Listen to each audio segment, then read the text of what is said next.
শুনলে অবাক হবেন, জাহান্নামীরা অনেক লম্বা এবং যন্ত্রণাদায়ক শাস্তি ভোগ করার পর আল্লাহর কাছে 4টি জিনিস চাইবে, কিন্তু একটিও পূরণ হবে না। প্রথম আবদার, তারা বলবে, হে আল্লাহ, আমাদের এখান থেকে বের করে দিন, আমরা আর গুনাহ করব না। আল্লাহ পরিষ্কারভাবে বলে দেবেন, চুপ, আমার সাথে কথা বলো না।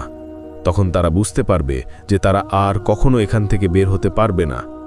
দ্বিতীয় আবদার, তারা জাহান্নামের রক্ষক মালিককে বলবে, আমাদের জন্য আল্লাহর কাছে দোয়া করুন যেন তিনি আমাদের মৃত্যু দেন।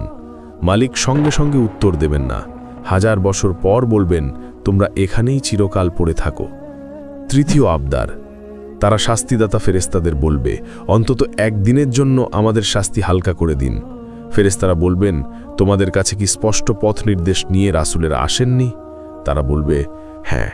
ফেরেশতারা তখন বলবেন, তাহলে এখন নিজেরাই প্রার্থনা করো। চতুর্থ আবদার, তারা জান্নাতীদের ডেকে বলবে, ভাই একটু পানি দাও অথবা জান্নাতের কিছু খাবার দাও। জান্নাতীরা বলবে, আল্লাহ এই সব কাফেরদের জন্য হারাম করেছেন।